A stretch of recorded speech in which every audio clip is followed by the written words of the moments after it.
पूतना बद जब सुना कंस ने सटका सुर को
जाके गए टकराए, छीन लिया यशोदा की गोद से।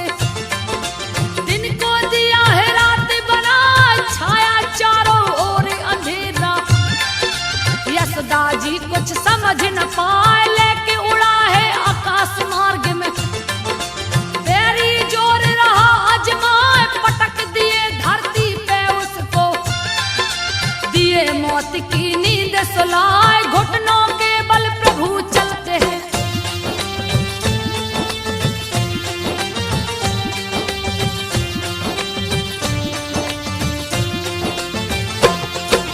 घुटनों के बल प्रभु चलते हैं, मुख पे दही गले पे लगाए, मीठी तोतली बातें करते।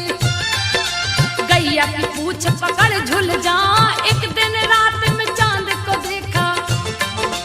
यशोदा से बोले झुंझलाए, माता मुझको चंदा मंगा दो। कितना सुंदर रहा दिखाए, सुन के बातें श्री हरि की। चंदा मन ही मन मुस्काए, पानी परात में भर के लाई। उसमें चंदा दी दिखलाए, हाथ परात में डाल प्रभु ने।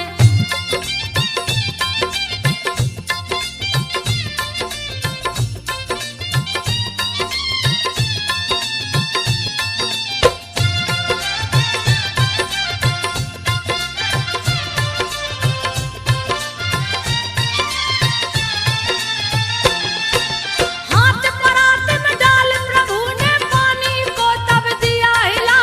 खो गए चंदा फिर लगे रोने, मैया दो चंदा मंगवाए। खेल देख के श्री हरि का, चंदा उतर के अंगना में आए, अनेक तरह की लीला करके।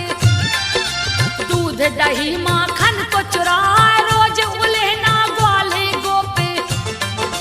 यशोदा जी को रहे सुनाए, माता जी से कान्हा कहते। मैया में नहीं माखन खाए, गोप गोपियां पड़े हैं पीछे।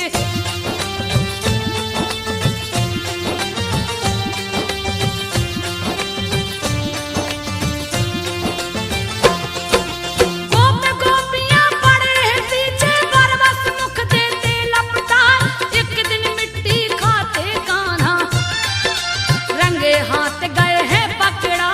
मुंह खोल के लगी देखने, मुख में तीनों लोक दिखाए। ज्ञान हो गया यशोदा जी को, अपनी गलती पर पछताए। बालक नहीं ये श्री हरि है, तीनों लोक रहे दिखलाए। ग्वाल बाल संग गाय चराने, श्री हर वन उपवन में जाए। क्रोधित कंस ने बकासुर को,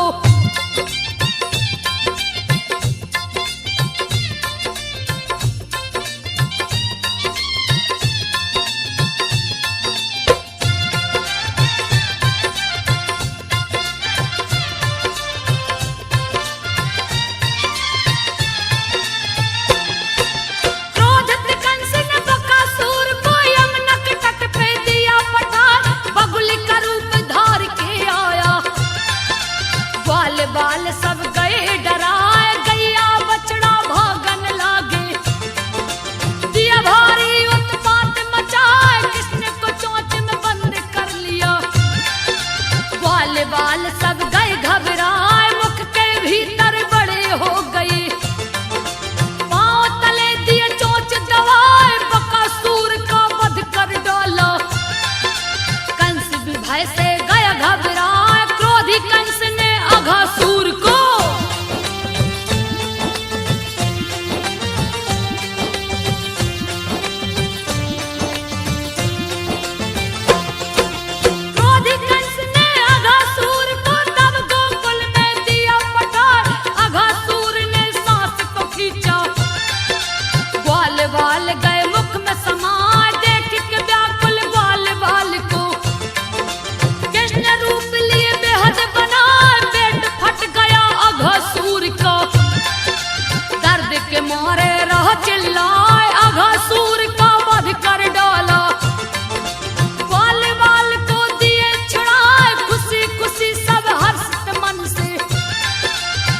सामने अपने भवन को आए, अघासुर को मार के कान्हा।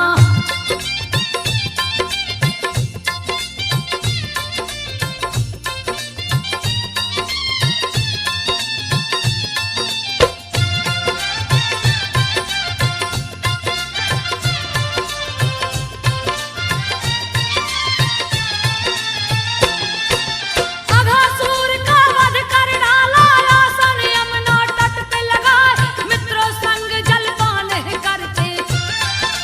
गैया बछड़े गए भुलाए, ब्रह्मा ने लिया कठिन परीक्षा। सखा सहित लिए सब कुछ चुराए, ब्रह्मा ने सबका हरण कर लिया। कोई कहीं नजर नहीं आए, उसका भी वो हरण करते। जो भी उसको खोजन जाए, देख के अस में आई विपत्ति। ग्वाल बाल सब गए घबराए, दिव्य दृष्टि से कृष्ण ने देखा।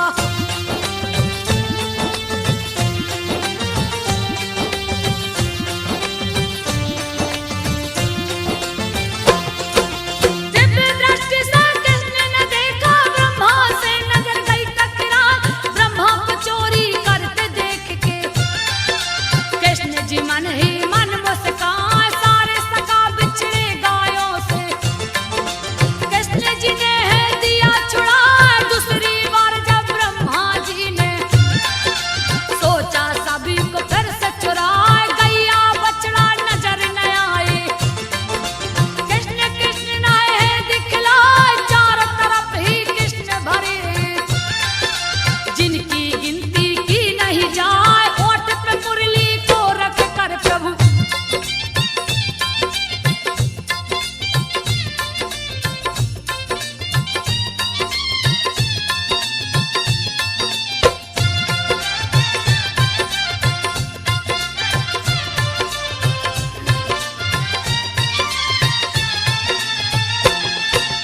ओठ पे मुरली को रख कर प्रभु मंद मंद है रहे मुस्काए। शंख चक्र गदा पद्म है सोए, दिए चतुर्भुज रूप बनाए। चोरी के पाप से बचने को ब्रह्मा कृष्ण की स्तुति रहे सुनाए, बोले जय हो कृष्ण कन्हाई। ओम नमो भगवते वासुदेवाय, आप ही माता पिता सखा हैं, आप ही तो है मेरे भाई। लेना चाहा परीक्षा आपकी, मेरी चूक क्षमा हो जाए। ब्रह्मा जी को किए माफ प्रभु।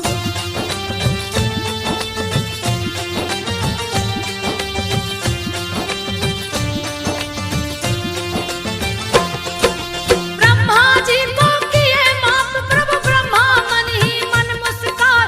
ले परीक्षा निज धाम को चल दिए, हरि चरणन में शीस झुकाए। 8 बरस के हुए कृष्ण जी, गैया चराने वन में जाए। गैया को छोड़ के गेंदे खेलत, प्रभु जी यमुना तट पे जाए। उधर ही जाते गेंद खेलने, जिधर न कोई डर से जाए। इधर उधर है गेंद फेंकते, कभी मिलता कभी जाता भुलाए। कालिया नाम है बड़ा भयानक,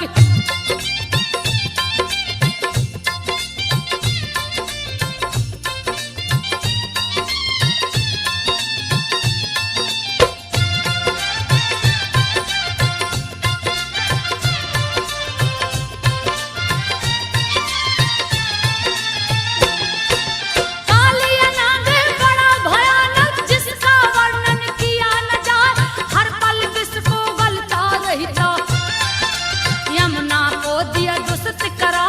जो भी प्राणी पानी पी ले, विष के असर से वो मर जाए। विष के मारे यमुना का पानी काला काला नजर है आए। 10 योजन तक विष फैलाया, जिसके अंदर कोई न जाए। भूल से जो भी चला जाता है, लौट के फिर वापस न आया।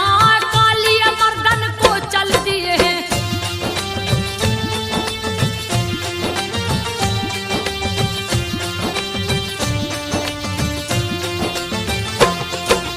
गेंद गिरा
दिखा उसकी पत्नी बच्चों संग आकर हर चरणन में गिर गई आए दया के सागर आप है स्वामी। रोने लगी है जब बिलखा माफी दीजिए इनको प्रभु जी।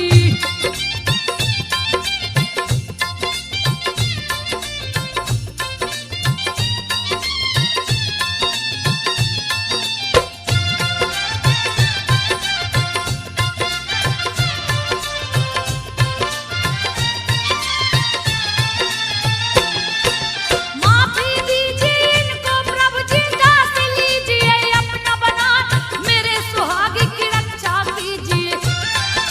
श्री हर सुनकर गए मुस्कान छोड़ दिया है नांग को उसने। काली नांग गया होश में आए श्री कृष्ण को शीश झुकाया। श्री हरि ने उसको समझाया यमुना नदी छोड़कर तुम जाओ। रमणीक दीप को दिया पठार निर्भय कर दिया काली नाग को। फिर यमुना से बाहर आए हाथ लिए परिजात का फूल वो।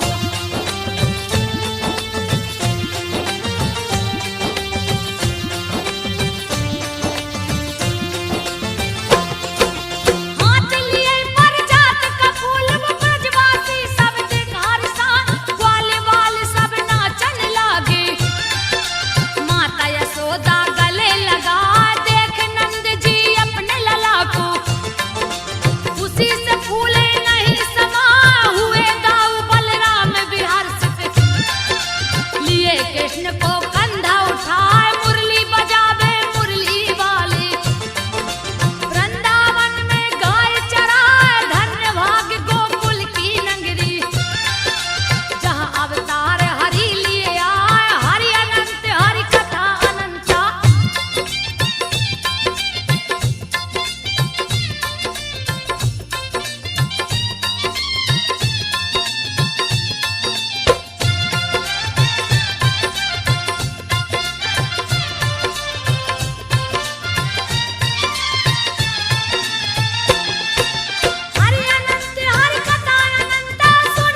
वही कहाँ मेघों का राजा जिन्हें लोग कहते, उनकी कृपा से सब कुछ पाए कुल देवता बे हम लोगों का किए बड़ाई खूब सुनाए। सुन श्री कृष्ण जी रुष्ट हुए हैं, पिता को अपने तब समझाए, कर्म विधान विश्व कर राखा, कर्म से सब कुछ पाया जाए, सुख दुख भय तो कर्म अधीन है।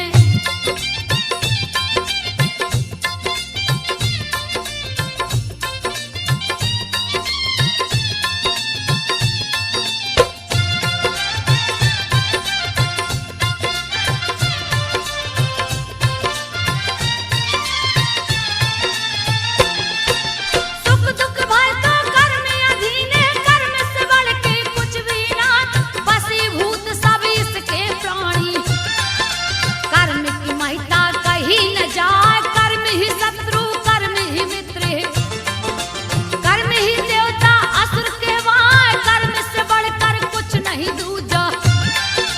श्री कृष्ण जी रहे बतलाए, बिन अग्नि ना दूध ओटेगा, कर्म प्रधान का सब में दिखाए, इंद्र नहीं मोक्षदायक देवता, हो नहीं सकते कभी सहाय, बिना कर्म किए कुछ नहीं मिलता।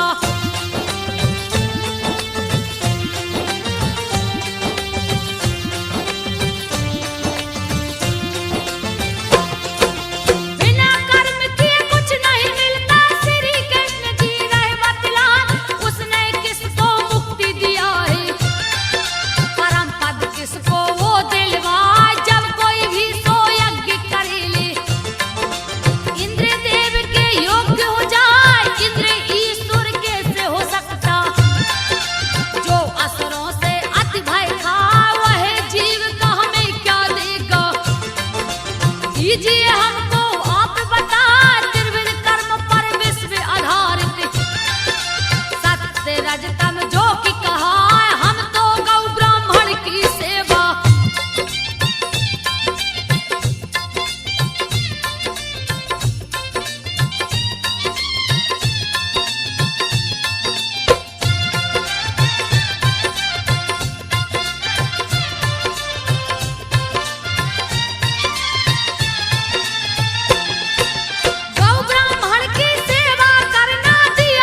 जंगल में धूम मचाए नंद संग बलराम यशोदा। श्री कृष्ण को गले लगाए इधर इंद्र के दूत तो सारे। इंद्र से बोले जा सिरनाए श्री हरि रूप श्री कृष्ण है। उनकी शक्ति कहीं न जाए इंद्र चले हैं चढ़ के अरावत।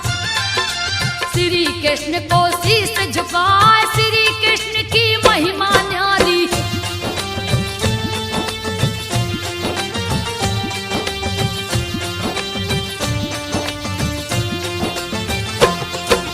श्री कृष्ण की महिमा न्यारी जिसको कोई समझ न पाए। 8 बरस के प्रभु हुए तो यशोदा से बोले हर साय गैया चराने वन में जाऊं। मुझको दो आज्ञा दिलवा यशोदा जी और नंदन मिलकर। सुबह मुहूर्त दिया दिखा धूमधाम से श्री कृष्ण जी। गऊ चराने वन में जा एक दिन एक सखा ने बोला। कृष्ण से बोला जा हर साय थोड़ी दूर पे चाल बन।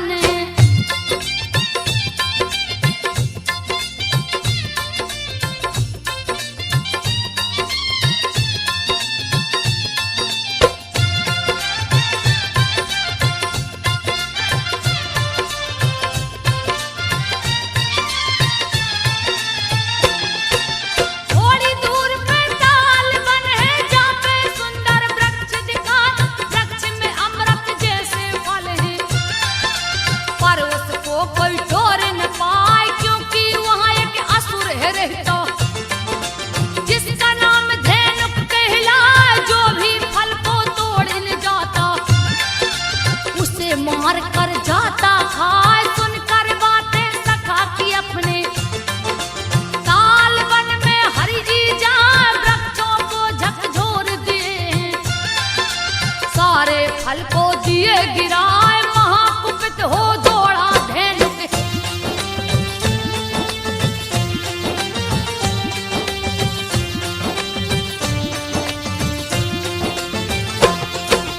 महाकुपित हो दौड़ा धेनुक बलराम से जा गए टकराए।